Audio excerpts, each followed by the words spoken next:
All right, first up, we've got Kiss's debut album from 1974. Let's go.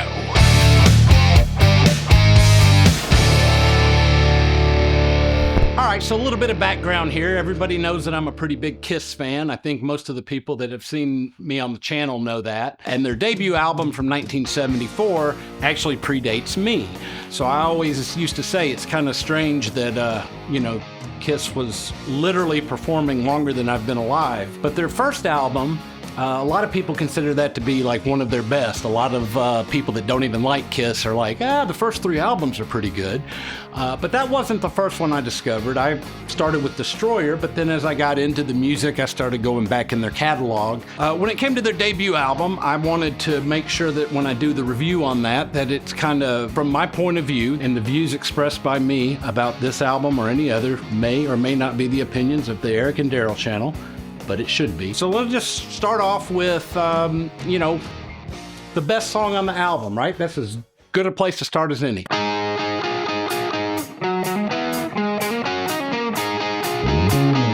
Best song on Kiss's debut album from 1974, without a doubt, is still gonna be Deuce.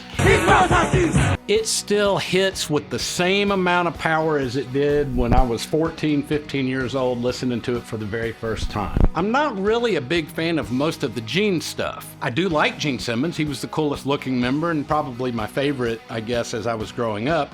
But as far as the songs go, they're usually not among my favorites of the Kiss songs. But on this debut album, it does not get much better than that. I remember acting out the air band to it and the choreography with it with Darrell in his backyard, and I think one of our early air band performances we even did Deuce, and there's a whole choreography that the band used to do on stage that we tried to mimic. The song really hits. It's pretty high energy from beginning to end, and really not much more to say. I mean, it was great first time I heard it, and all these years later, I can put that song on and tap my foot, stomp my feet, pump my fist, and still got the same feel.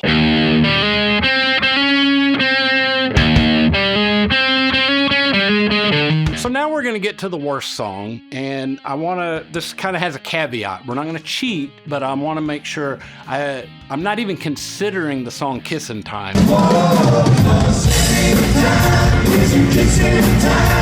Since that was originally not on the album and that was added to subsequent pressings as a promotional, that song also sucks. But the worst song, and this is important to note, doesn't necessarily mean that it's a bad song or that I don't like it, but if there's a best song on an album, it stands to reason that there has to be a worst song. And the love theme from Kiss, it just sounds a little dated. It doesn't sound rock and roll. It's not Kiss rock and roll. It's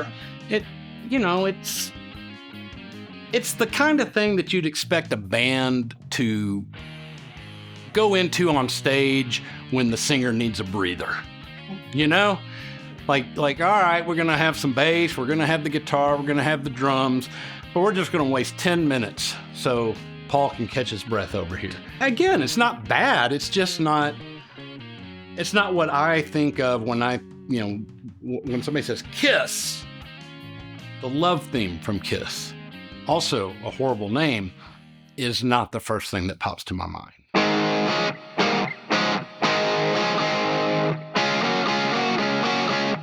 All right, guys, so a lot of the Kiss fans out there are going to hate me for this. They're going to disagree, and I expect the comments and the hate to flow, so let me have it.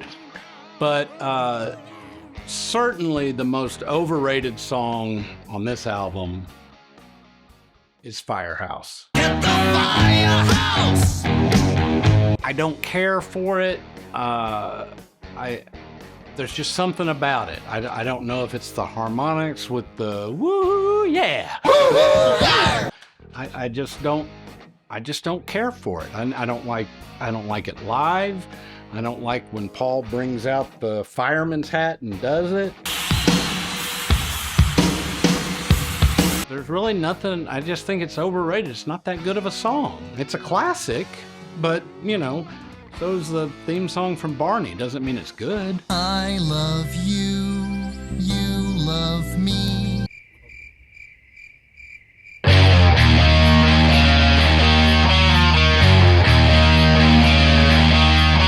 when you go back and you listen to an album, especially if you haven't listened to it in a good while, you're pretty familiar with all of the songs. And it's nice that there are usually there's one song on this album. I think there was two that I would put up there. That's, probably the biggest surprise in a good way. Meaning, I'm familiar with the song. I like the song. I've always liked the song. But going back and just listening to it again and trying to be objective about it, you realize that really is a nice nugget on that album that maybe gets overlooked. And so there's a tie. And maybe cheating a little bit to be able to pick two, but 100,000 Years.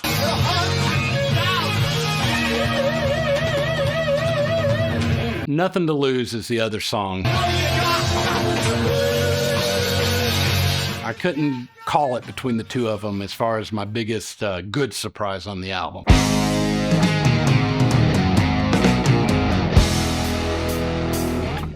Yeah, so the biggest letdown on this album, and it does pain me to say this, is one of my all-time favorite Kiss songs, which is Black Diamond.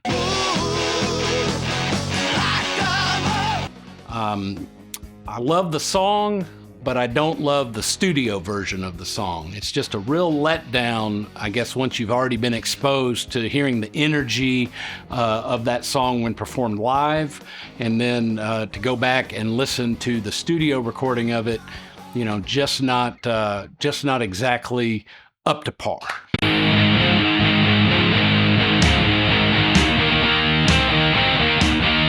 Overall, I cranked this one all the way up to an 8. It's some of their most solid songwriting. I will say, if you don't like the majority of the songs on this album, you're probably not going to ever like any of the classic Kiss stuff anyway. This one's got Strutter, it's got Deuce, it's got Nothing to Lose, it's got Firehouse, it's got Black Diamond. I mean, literally, the old school Kiss fans would be thrilled to see them play this album in its entirety from beginning to end. That's kind of how classic the stuff is. I will say, like I said, the pacing on some of the songs on the studio recordings probably don't capture quite the energy that I think a lot of the songs were meant to capture. But this is probably as good of a place to jump on as far as classic Kiss goes, if you're wanting to dabble in that, or you're wanting to see if they're a band that you can get a little bit more into. This is as good a place to start as any. Hey guys, thanks for tuning in, man. Make sure, I hate to say it, it's cliche, hit that like and subscribe if you want to see more of this. I'd love to review some more albums for you. I hope you're up to hearing it. Now listen, go ahead and leave your comments down there. I know you're not going to agree with everything I said. That's fine, let me hear it. And look, everybody knows why you're tuning in. You're tuning in because you care what the Metalhead Teen thinks about these things all these years later. So maybe those other guys that are running the channel, make sure you comment and let them know that you want to see more of this. If there's a request that you want me to review, drop that in there too. Thank you for watching Larry on Eric and Darrell.